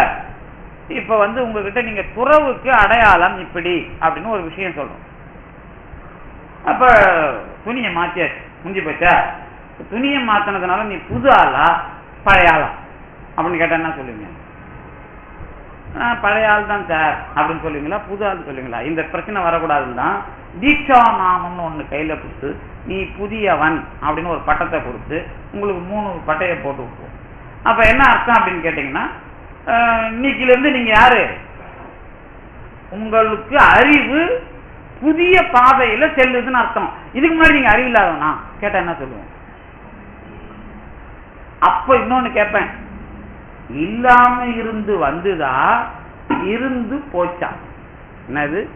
இந்த லாஜிக் தான் உங்களுக்கு முக்கியமான லாஜிக். இல்லாம புதுசா வந்துதா இருந்தது போச்சா? அது என்ன பதில் சொல்லுவீங்க? இது இந்த இடம் புரிஞ்சிட்டீங்கன்னா இனிமே சைவ சித்தாந்தங்கிற பேர்ல பிரச்சனையே வரக்கூடாது. வேற தத்துவம் பேசுற விஷயத்துக்குள்ள நீங்க போகவும் கூடாது. ரொம்ப தெளிவா இருக்கணும். இந்த இடத்த மட்டும் நீங்க, நான் ஒரு அறிவாளின் பேர் வச்சுக்கிறேன், ஆனா நேற்று வரைக்கும் எனக்கு புரியாது, இன்னைக்கு புரியுது. அப்ப இருந்தது போச்சு, இல்லாதது வருது சொல்லலாமா? இருந்தது போச்சு இல்லாதது வந்ததுன்னா நீங்கிற ஒரு ஆளே இல்லாம போயிடும். என்கிட்ட இருந்தது போச்சுன்னா நான் தேஞ்சி போயிடுவேன். புதுசா வந்ததுன்னா எனக்கு படை பொறி மாதிரி ஆயிடும், கொஞ்சம் தடிப்பாகும். புரியுதா உங்களுக்கு? தேஞ்சி போறதுக்கும் சேர்றதுக்கும் உள்ள இந்த மாதிரி நீங்க சைவ சித்தாந்தத்தை புரிஞ்சுக்கிட்டீங்கன்னா, ஆன்மான்னு ஒண்ணு இருக்குது, ஆணவன் ஒண்ணு இருக்குதுன்னு அப்பதான் சொல்ல முடியும். எனக்கு இல்லாததும் வரல, இருக்கிறதும் போகல, ஆனா என் கூட இருந்த ஒண்ணு போகுது. புரியுதா இடம்? ஒன்னும் புரியல. நெருப்பு எப்ப வந்தது? இந்த கொத்துனா வருது சார் அப்படிங்கிறீங்கல்ல, இதேதான் புத்தரும் பேசுறாரு, எல்லாரும் பேசுறாங்க. நெருப்பு எப்ப வந்துன்னா கொத்துனா வருது. அப்ப எது போகுது? என்ன சார் கறி போகுது இல்ல, விரவு கொளுத்துனீங்கன்னா கறி போயிட்டு வெப்பம் நெருப்பு தனியா வருது இல்ல. இப்ப என்ன கேள்வி கேட்போம் அப்படின்னா, நெருப்பு இல்லாம இருந்து வந்ததா, கறி போனதுனால நெருப்பு தெரியுதா? இதுல எது எது அப்படின்னு கேட்டா என்ன சொல்லுங்க? விறகு ஒண்ணுதான் ஆனா அது ரெண்டு. விறகு ஒண்ணுதான் ஆனா அது ரெண்டு. எப்படி? அதுல நெருப்பு தன்மை போனால் மீதி இருக்கிறது சாம்பல் ஆயிடும். இப்படி சொல்ல முடியுமா உங்களால? சொல்லாம சொல்ல முடியாதா? ஏன் சொல்லக்கூடாது? ஏன்னா நெருப்பை விளக்குலயும் பாக்குறோம், கட்டையிலையும் பாக்குறோம், கேஸ்லயும் பாக்குறோம், எல்லாத்திலையும் பாக்குறோம். அப்ப நெருப்பு என்ற ஒரு பொருள் இன்னொரு பொருளோடு சேர்ந்து இருந்தது. நெருப்பை தனியாக பிரிக்க வேண்டுமானால் அது என்ன பண்ணணும்? சாம்பலை நீக்கணும் அப்படின்னு நீங்க முடிவு பண்ணீங்கன்னா, இப்ப நாம் என்கிற ஆன்மாவில் இருக்கிற கரிய நீக்கனா நான் நெருப்பா வருவேன். ஆனா நான் நெருப்பா இயற்கையா ஒரு நெருப்பு இருக்குது, அது எது? அதான் ஜோதி. ஆதியும் அந்தமும் இல்ல அரும்பெரும் ஜோதி. ஆனா இப்போ நான் அப்படின்னு சொல்ற ஒரு அறிவாளி, அது ஒரு நெருப்பு. அந்த நெருப்பை நீங்க விறகு கட்டையில இருந்து எடுக்கணும். ஆனா நீங்க இல்லாத ஒண்ணு கிடையாது. அப்புறம் என்ன? இருக்கிற ஒண்ணு போச்சுன்னு சொல்லக்கூடாது. இல்லாத ஒண்ணு வந்ததுன்னா அப்புறம் இந்த அறிவு போய் வேற ஒண்ணு வந்துடும். அப்புறம் இல்லாத ஒண்ணு வந்ததுன்னு சொன்னா என்ன ஆயிடும் தெரியுமா? எது ஒன்னாலும் நாளைக்கு நடக்கலாம். நீங்க ஒரு ஆள் கடைசி வரைக்கும் இருக்க முடியாது. இருக்கிறது போயிடுச்சுன்னா நீங்க காணாமலே போயிடலாம். அப்ப இல்லாத ஒண்ணு வந்ததுன்னு சொல்லக்கூடாது. அதனால ஆணவத்தை என்ன பண்ணோம்னு கேட்டீங்கன்னா, ஆணவத்துக்கு நாங்க என்ன பேர் கொடுத்தோம் தெரியுமா? என்னைக்கு ஆன்மாவை பார்த்தோமோ அன்னைக்கு அதுவும் கூட கிராமம். இது ஏன் ஏதாவது சைவ சித்தாந்தம் எவ்வளவு நுட்பமா வருது, ஏன் உலக தத்துவங்களால அதை ரீச் பண்ண முடியல? ஆனாலும் இது ஏன் வளரலன்னா, உண்மையை பேசினா வளர முடியாது. சரவண மாதிரி, அதாவது உண்மையை பேசினா கண்டிப்பா வளர முடியாது. அதுதான் சைவ சித்தாந்தத்துக்கும் உள்ள நிலவரம். சைவ சித்தாந்தத்திலேயே பொழப்பு நடத்துறது அது வேற. உண்மையா பேசினா கொஞ்சம் கோபம் தான் வரும், வேற வழி கிடையாது. ஏன்னா எப்ப கோபம் உங்களுக்கு வரும்? சூடு சொரணை இல்லைன்னா கோபம் வராது. அப்புறம் எப்ப கோபம் வராது? அவன் இங்கிலீஷ்ல பேசிக்கிட்டு இருப்பான் அல்லது இந்தியில பேசிக்கிட்டு இருப்பான், என்னதான் திட்டுறான்னு தெரியலன்னா கோபம் வராது. தமிழ்ல திட்டினா கோபம் வரும்ல. இப்ப நான் சொல்லியிருக்கிறேன்ல, வடநாட்டுல பேங்க்ல போய் நிக்கிறேன், காசி இந்து பல்கலைக்கழகத்துல பனாரஸ் இந்தியன் யூனிவர்சிட்டியில வேலை பார்க்கும்போது பேங்க்ல போய் நிக்கிறேன். ஒரு அதாவது செமினார் பாரதியாருக்கு நடத்திட்டு அந்த அக்கௌண்ட் ப்ராப்ளம் எனக்கு தலைகால் புரியல, போய் நிக்கிறேன். கரண்ட் அக்கௌண்ட் அவன் ஒரு நம்பரை சொல்லி திட்டான். சூன்ய ஆட்டு பூட்டுன்னு அவன் தான் தெரியும். நாம சூன்ய சூன்ய சே ஆட்டு இதோன்னு சொன்னதான் நமக்கு புரியும். அவன் கபான்னு சொல்லுவான், அவ்வளவுதான் புரிஞ்சுது. நான் பாட்டு உட்காந்துக்கிறேன். எனக்கு ஒன்றும் தெரியல. ஒரு நேரம் கழிச்சு போய் நான் இது என்ன அந்த புக்கை காட்டி கேட்கிறேன். இவ்வளவு நேரம் உன்னதான் திட்டுறேன். அது மறுபடியும் இந்தியில சொல்றான். எல்லாம் என்ன பார்த்தான். அப்பதான் நம்மளதான் இவன் இவ்வளவு நேரம் திட்டி இருக்கிறான் அப்படின்னு தெரியும். அந்த மாதிரி நம்மளதான் திட்டி இருக்கிறான் அப்படின்னு எப்ப தெரியும்? அப்பதானே கோபம் வரும். எப்ப வரும்? சூடு சொர்ணம் தான் கோபம் வரும். நம்மளதான் சொல்றான்னா கோபம் அப்பதானே வரும். அது பேர் என்ன? அது பேர் என்ன? விவரமா உண்மை தெரிஞ்சா. ஆனா உண்மை தெரிஞ்சாலும் நீங்க பேசாதீங்க அப்படின்னா கொள்கைக்கு வரக்கூடாது. ஆனா என்னைக்கா இருந்தாலும் உங்களுக்கு அந்த பெருமான் ரப்பர் ஸ்டாம்ப் அடிக்க தயாரா இருக்கும், அதுல ஒன்றும் கவலை இல்லை. அவன் வந்து குத்தி தான் போடுவான் தபால், அதுல ஒன்றும் பிரச்சனை இல்லை. விஷயம் என்னன்னா இன்னைக்கு இவ்வளவு தெரிஞ்சும் செய்யல அப்படின்னா அதுவும் அடுத்த கட்டமா சொல்றேன் பாருங்க. இந்த ஆணவத்தை ஒழிக்கிறதுக்கு நாம ஏதோ கோயில் கோயிலா சுத்தி விபூதி போட்டு அப்புறம் பத்தி ஏற்றி பண்றது அது என்டர் தான், நுழைவாயில் தான். அதுதான் அதுக்கு பிறகு என்ன அப்படின்னா அதை விட சரியான நுழைவாயில். நீங்க சாத்திரங்கள்ல அலையாதீங்க, இதெல்லாம் அலையாதீங்க. ஏன் வள்ளலார் சொன்னார்? சரியான நுழைவாயிலுக்கு நீங்க வரலப்பா, அதுல போய் நீங்க விவரமா வரமாட்டீங்க கடைசி வரைக்கும். இன்னைக்கு வந்து சாய் ஊதுபத்தி ஏத்தனீங்கன்னா ஐயோ இது மட்டமான ஊதுபத்தி, இது வந்து 1 கிலோ வாங்கி வந்து அட்டையில போட்டு ஏமாத்துறான், சொர்ண சுகந்தா வாங்கி கம்பெனி வச்சு ஏற்றுவோம் மாறுவீங்க. அவ்வளவுதான். இல்ல ஒரு தண்டல் ஏத்தனா பத்தாது, ஒரு பண்டல் வாங்கி கொடுப்போம் கோயிலுக்கு, அது ஏத்தக்குன்னு போவீங்க. அதுவும் பத்தாது, ஒரு வருஷத்துக்கு கொண்டாந்து திருநூறு கொட்டுற மாதிரி வத்தி பண்டலையும் இறக்கி விட்டு போயிடுங்க. இவ்வளவுதான் வளரும். நான் எந்த தொழில் அல்லது வேலை செய்யறனோ அதுல என்னோட சட்டம் என்னுடைய விஷயத்தை தாண்டி மனித நேயமா நான் ஒரு வேலை செஞ்சனா கூட வள்ளலாரம் வந்து நிற்பார், பாமாரம் வந்து நிற்பார். இத தவிர வினைய ஒழிக்கணும்னா தொலைச்சிருவேன் அப்படின்னு நான் தெளிவா சொல்ல. நான் தொலைக்க மாட்டேன், கடவுள் அப்படி சொல்லுவான். தொலைக்கிறதுங்கிறதுல அவன மாதிரி முடியாது. அதனாலதான் நான் கவனமா சொல்றது, 1000 சாமியாரு 1000 அருளாளர்களை பயன்படுத்தி இன்னைக்கு வியாபாரம் பண்றான். அதை பத்தி நமக்கு கவலையே இல்லை.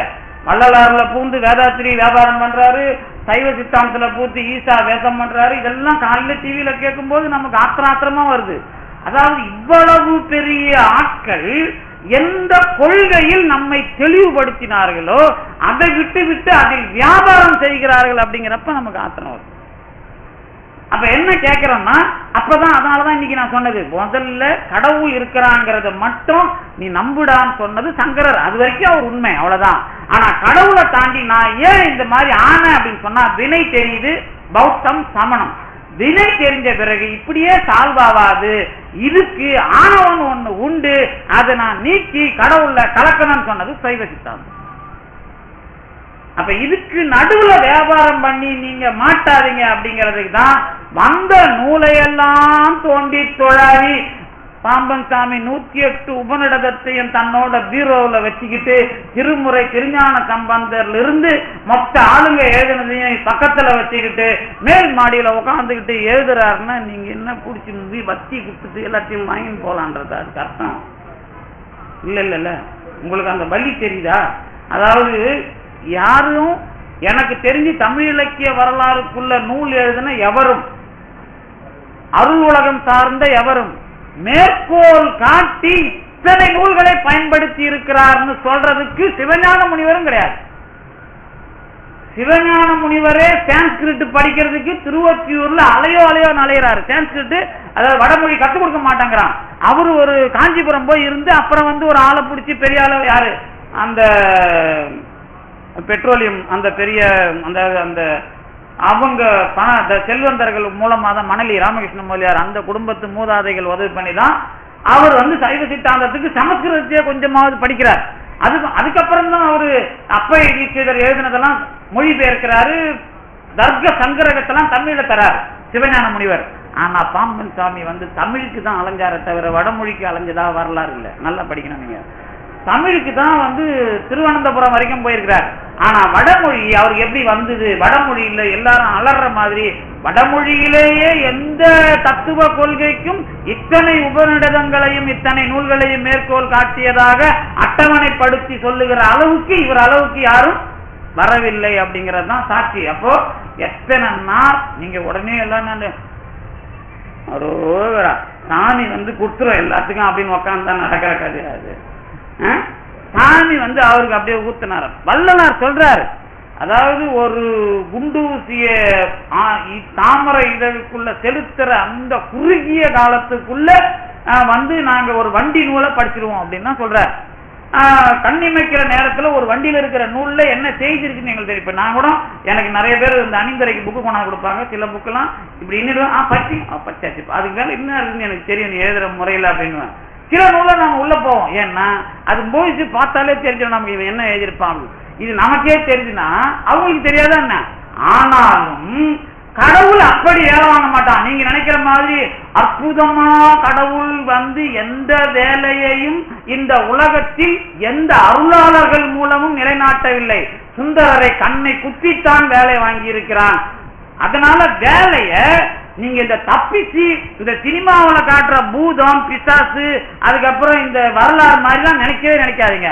அதுல அவங்கள வருத்தி நாம அதுக்குள்ள நுழைஞ்சா எவ்வளவு வருத்தம் இருக்குமோ அதை விடவும் அவங்கள நிக்க வச்சு வேலை வாங்கிதான் இவ்வளவு நமக்கு கொடுத்துருக்கான்.